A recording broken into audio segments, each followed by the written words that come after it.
Hi, I'm Delaney Ruston. I'm a physician and a documentary filmmaker, and I'm really excited to be here with the Glenbard Parents Series with my new film, Screenager's Next Chapter, Uncovering Skills for Stress Resilience.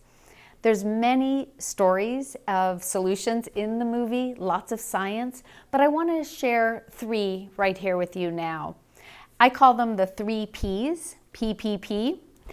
The first P is problem solve less, which is something that I was terrible with my teenage daughter, who was going through lots of depression symptoms. And boy, did I want to go in and problem solve all the time, and it was only making things worse. And I was thinking, why is that? Why is that? I'm just trying to help. And then I looked at the science. And Borelli's experiments are fascinating, but she shows how it is that when we step in as parents, so often our stress levels actually physiologically go down while our teen stress levels go up. So I've changed, and I work hard now to ask my daughter, are there solutions that you have thought of? Or let me know if you want me to brainstorm solutions with you. This puts the control back to her, and it increases her thinking about stress resilient skills that she can come up with.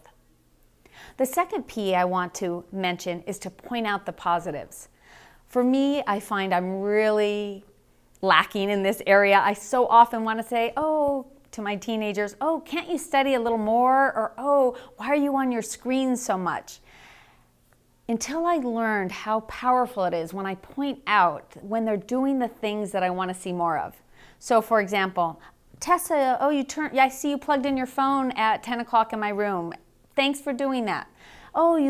Even if they're supposed to do it, you cleaned up so nicely the dinner table after dinner, is incredibly changed in our home. You know what's another point about this so interesting. Let's say you say, it's time to get off your computer from the video game. And they're like, I don't want to, and they even kind of storm off, but they do it. Then later that evening, you might say to them, that was hard for you. I could tell. You got mad, but you know what? You could have even gotten madder. Here you are at the table, you've calmed down.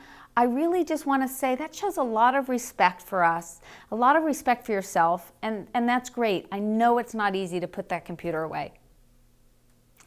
And the third P that I want to mention is parenting emotional agility. This is one of my favorite moments in Next Chapter is I ask a parent, I say, do you talk to your kids about your emotional struggles and how you're handling them? And he says, do I talk to them about my emotion, other than getting mad at them at times? I'm like, no, that doesn't count. It's so important that we talk about how we're dealing with stress and our stress resiliency.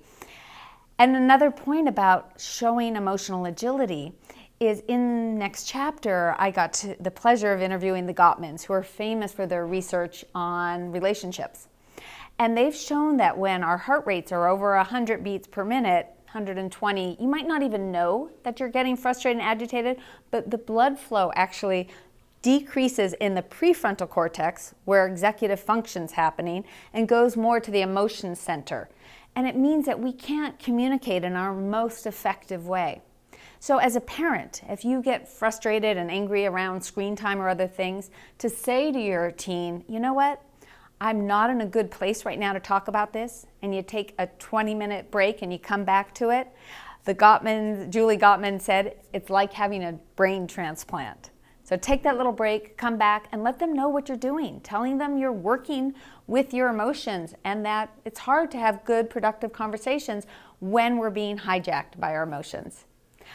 At screenagersmovie.com, there's lots of resources around parenting screen time, around all of this emotional agility and many more resiliency skills at screenagersmovie.com. And that is for both Screenagers the movie as well as Screenagers Next Chapter. All of this takes a lot of practice, and its huge topic right now is parenting in the tech revolution. And that's why hundreds of thousands of people have joined. For almost 4 years now, I've been writing a weekly blog that's all about getting parents and kids to talk for just a few minutes each week about what's working for them with technology in their lives and what could be a little bit better. And families all over have told me how this has really decreased tension and improved well-being in their homes.